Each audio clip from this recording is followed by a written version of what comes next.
Hello everyone. So today we are going to discuss the topic law of demand, which comes in the class 11th and also in the Com BBA. So what is law of demand? It shows the inverse relationship between the quantity demanded and the price of a commodity. For example ये क्या कहता है हम बात करते हैं कि जब प्राइस हमारा इंक्रीज होता है तो हमारी जो डिमांड है वो डिक्रीज हो जाती है और जब हमारा प्राइस है डिक्रीज होता है तो जो डिमांड है वो इंक्रीज हो जाती है जैसे कि हम बात करते हैं किसी भी चीज़ के लिए हम बात कर सकते हैं कि लाइक टीवी है। ठीक है, जब इसका प्राइस हमारा इंक्रीज होता है तो लोग डिमांड है वो कम कर देते हैं। वो कहते हैं कि जब डिस्काउंट आएगा we will purchase in future. And जब हमारा दिवाली होली पर जब डिस्काउंट चलता है दैट मीन्स टिकट का जो प्राइस है वो कम हो जाता है तो उसकी जो डिमांड है वो ऑटोमेटिकली इंक्रीज हो जाती है उस सीजन। तो हम ये कह सकते हैं कि जब भी हमारा जो प्राइस है किसी कमोडिटी का वो कम होता है तो हमारी जो डिमांड है वो ज़्यादा हो जाती है और जब प्राइस हमारा ज़्यादा होता है तो डिमांड हमारी कम हो जाती है। तो हम ये कह सकते हैं सिंपली। दूसरी बात वो क्या कहता है, higher the price lower would be the quantity demanded, कि आपका प्राइस जितना ज़्यादा होगा उतनी ही कम आपकी डिमांड हो जाएगी। लाइक कि अगर कोई प्रोडक्ट आपको बहुत ज़्यादा कॉस्टली है तो आप कम परचेज करोगे उस चीज़ की। लाइक लग्जरी कार्स हैं आपकी कार, लग्जरी फ्रिज है कि बहुत ज़्यादा महंगा फ्रिज है आपका, या फिर कोई लग्जरी आइटम है आप उसको कम परचेज करते हैं उसकी प्राइस बहुत ज़्यादा होता है। हर थिंग वो क्या कहता है, price and cost demanded are negatively related, means एक बढ़ जाता है दूसरा घटता है। अगर प्राइस बढ़ता है तो डिमांड घटती है, अगर प्राइस घटता है कम होता है तो हमारी डिमांड है वो ज़्यादा हो जाती है। दैट मीन्स इनका जो रिलेशनशिप है वो कैसा शो करता है, नेगेटिव शो करता है कि एक बढ़ेगा तो दूसरा घटेगा, दूसरा बढ़ेगा तो पहला घटेगा। फिर वो कहता है कि this is only qualitative statement not quantitative. Qualitative का मतलब है, वो क्या कहता है क्वालिटेटिव में, कि ये हमें बताता है कि प्राइस बढ़ता है तो डिमांड घटती है, लेकिन हाउ मच, कितनी घटती है। 10 रुपये, 10 क्वांटिटी, 20 क्वांटिटी, 30 क्वांटिटी, 50 क्वांटिटी, कितनी घटती है हमें नहीं पता। किस प्रपोर्शन में घटती है, कि मान के चलो प्राइस हमारा 10% कम हुआ तो डिमांड कितनी बढ़ेगी, हाउ मच, हमें नहीं पता चला।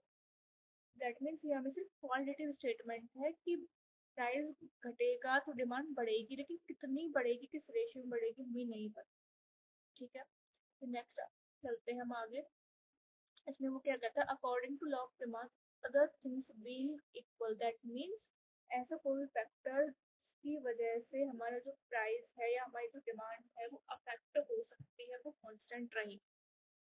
लाइक इनकम, कंज्यूमर की, प्राइस ऑफ सब्स्टिट्यूट प्रोडक्ट, बहुत सारे अभी हम आगे पढ़ेंगे। ये सिर्फ मैंने एक एग्जांपल दिया है कि अगर कंज्यूमर की जो इनकम है वो ज़्यादा हो जाती है तो ऑफकोर्स वो डिमांड बढ़ा देगा, है ना। अगर उसकी इनकम वो कम हो जाएगी तो डिमांड घटा देगा। तो हम ये कहते हैं कि इसकी जो इनकम है वो ना बढ़ेगी ना घटेगी, वो सेम रहेगी, जो आज है वो कल भी रहेगी। ठीक है, ओके। अब इस डायग्राम में क्या शो किया जाता है कि जब प्राइस ज़्यादा है तो आपकी डिमांड कम, प्राइस बढ़ा डिमांड कम हो गई है। जब प्राइस डाउन गया है तो प्राइस, हमारी जो डिमांड है वो अप जा रही है, दैट मीन्स प्राइस कम है तो डिमांड ज़्यादा है। ठीक है, इस स्लाइड में ये बताया है। आगे नेक्स्ट चलते हैं हम लोग। फिर कुछ अजम्पशंस दी हुई हैं आपके यहाँ पर। अजम्पशंस में है पहली, price of related goods should not change, means like T, coffee. ठीक है, कोक, पेप्सी, तो ये सब क्या है आपके सब्स्टिट्यूट है, रिलेटेड गुड्स है। ठीक है, इनका जो का क्या कह सकते हैं आप, जो प्राइस है वो चेंज नहीं हो, कि अगर इसका प्राइस चेंज हो तो इसकी डिमांड में फर्क पड़ेगा, अगर इसका प्राइस चेंज हो तो इसकी डिमांड में फर्क पड़ेगा। ठीक है, तो इनका जो प्राइस है वो सेम रहेगा। नेक्स्ट, टेस्ट एंड प्रेफरेंस, अगर मुझे आज टी पसंद है तो मुझे कल भी टी ही पसंद है, तो मुझे आज कॉफ़ी पसंद है तो कल भी मैं कॉफ़ी ही प्रेफर करूँगी कुछ और। ठीक है, मीन्स मेरा टाइम के साथ जो टेस्ट है प्रेफरेंसेस हर चीज़ों को लेकर चेंज नहीं होता। There should be no change in the income of the consumer, कि अगर इनकम आज 1000 है तो कल भी 1000 ही हो, चेंज नहीं। कि अगर इनकम चेंज होती है तो उसकी जो डिमांड है वो इंक्रीज या डिक्रीज हो जाए। ठीक।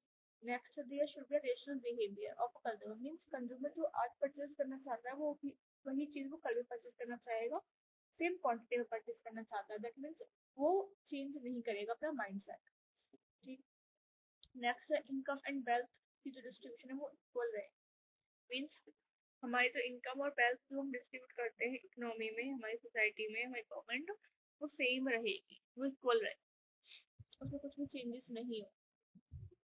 Next government policy means government की जो भी पॉलिसीज हैं रिगार्डिंग टैक्स, वो आज जो है जितना टैक्स मान के चलो आज वो 10% टैक्स ले रहा है तो करीब 10% ही टैक्स ले, क्योंकि अगर टैक्स उसने ज़्यादा कर दिया तो इनकम कम हो जाएगी, कंज्यूमर की इनकम कम हो जाएगी तो वो डिमांड कम करे, इसलिए वो सेम रहे। There should be no change in the size of the population, अगर आज हमारे यहाँ की पॉपुलेशन 10,000 है तो कल भी 10,000 ही रहेगी, क्योंकि अगर पॉपुलेशन इंक्रीज हो गई तो डिमांड बढ़ जाएगी without change in the price. आपने प्राइस नहीं बढ़ाया, बट पॉपुलेशन बढ़ने की वजह से डिमांड बढ़ जाएगी। ठीक है, तो ये कुछ अजम्पशन से नेक्स्ट है आपका, इसमें आपको डायग्राम शो किया गया है, एक टेबल है, इस टेबल में शो किया गया है आपको प्राइस पर यूनिट कि एक यूनिट का प्राइस कितना है, उसके हिसाब से क्वांटिटी पर क्या इफेक्ट पड़ रहा है कि जब प्राइस 10 रुपये था तो हम कितनी क्वांटिटी ले रहे हैं 100, जब प्राइस बढ़ गया 10 से 20 हो गया तो हम डिमांड हमने घटा दी, कम कर दी, 80 पर आ गए। जब प्राइस और बढ़ा 30 तो हमने और कम कर दिया, 60 पे आ गए। जब 40 हो गया तो हमने और कम कर दिया, 40 हो गया। मीन्स ये यहाँ पे आगे जितना प्राइस है उतनी ही हमारी क्वांटिटी हो गई, 50 हुआ प्राइस और बढ़ा तो डिमांड और भी कम, that means inverse relationship show कर रहा है ये। ठीक है, एक बढ़ रहा है तो एक घट रहा है ना। ऐसे हमने इस डायग्राम में शो किया है, इधर हमने शो किया है प्राइस वाई एक्सिस पे, एक्स एक्सिस पे है हमारी डिमांड।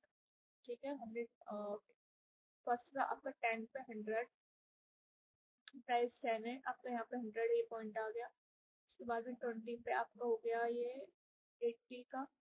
ठीक है, उसके बाद 30 पे 60 का। ठीक है, उसके बाद 40 पे 40 का। उसके बाद है आपका 50 पे 20 का।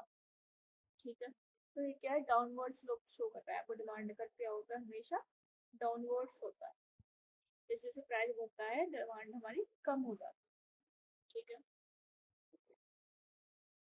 नेक्स्ट है इसकी कुछ एक्सेप्शन है, देखो इकोनॉमिक्स में क्या होता है ना कि हम सोसाइटी पे अप्लाई कर रहे होते हैं तो वो आप किसी भी लॉ को यूनिवर्सल लॉ नहीं क्योंकि वो चेंजेस होते रहते हैं वहाँ पे बहुत ज़्यादा।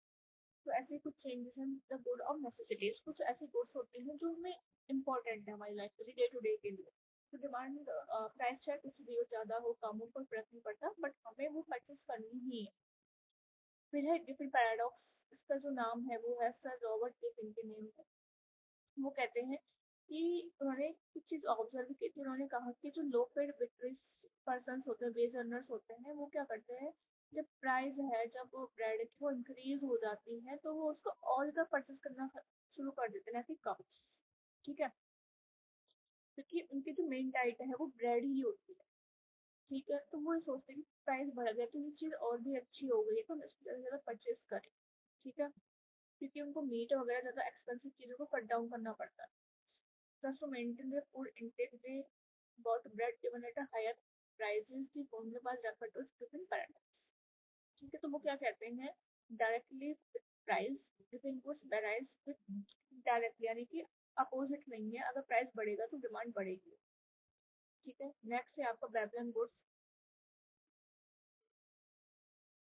तो बेबलन गुड्स क्या है, कुछ लोगों को होते हैं जिनका माइंडसेट होता है कि अगर प्राइस ज़्यादा है तो क्वालिटी बहुत अच्छी होगी प्रोडक्ट की, ये वही है बेबलन गुड्स कि वो गुड्स जिनका प्राइस ज़्यादा होने पर ही उनकी सेल ज़्यादा होती है, लाइक लग्जरीज आइटम्स होते हैं आपके जो भी, उनकी जब भी प्राइस ज़्यादा होता है तो उनकी सेल ज़्यादा हो जाती है, वो लोग सोचते हैं कि इसकी क्वालिटी बहुत अच्छी है तो हम ज़्यादा खरीदते हैं, जैसे स्पोर्ट्स कार हैं, हैंड बैग्स हैं, डिज़ाइनर्स, जो ब्रांड की चीज़ें होती हैं। सॉरी। नेक्स्ट है आपका expectation of future changes in price. कभी कभी इंसान ये सोचता है कि मान के चलो किसी प्रोडक्ट का प्राइस आज 10 रुपये बढ़ गया तो हम क्या सोचते हैं फ्यूचर में और 15 रुपये बढ़ जाएगा, 20 रुपये बढ़ जाएगा, हम सोचते हैं कि हमें जितनी भी रिक्वायरमेंट है हम आज जैसे परचेज करके रख लेते हैं। प्राइस बढ़ा हुआ है बट फिर भी हमारी डिमांड बढ़ गई, तो उसको बोलते हैं हम expectation of future change in prices. Next है इग्नोरेंस ऑफ कंज्यूमर, मीन्स हमारे जो कंज्यूमर है वो, उसका जो बिहेवियर है वो इग्नोरेंस वाला है। When consumer behave that higher price will have higher quality, क्योंकि ऐसा नहीं होता कि कुछ चीजें होती है जिनका प्राइस हाई कर दिया गया क्वालिटी हायर नहीं होती है, तो वो इग्नोरेंस देता है। वो सिर्फ देखता है कि प्राइस ज्यादा है तो क्वालिटी अच्छी है, प्राइस कम है तो क्वालिटी घटिया है, मुझे नहीं लेना।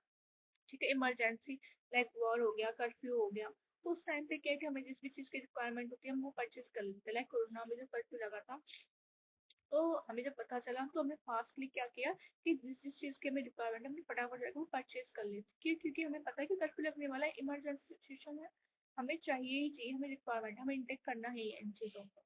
ठीक है, प्राइस चाहे हमें कुछ भी दे रहा था कोई भी पर्सन, लेकिन हम परचेज कर रहे थे। नेसेसिटीज वही है कि आपको जो भी नेसेसिटीज है, जो आपको चाहिए चाहिए बीइंग अ ह्यूमन, आप उनको परचेज करते ही हो, चाहे प्राइस कुछ भी हो उन प्रोडक्ट्स का। लाइक फूड है, वाटर है, शेल्टर है, आपको चाहिए तो आप परचेज करना है। ठीक है, ओके, थैंक यू। अच्छा, इसमें हम आगे भी पढ़ेंगे, कुछ रीजंस होते हैं लॉ ऑफ डिमांड के।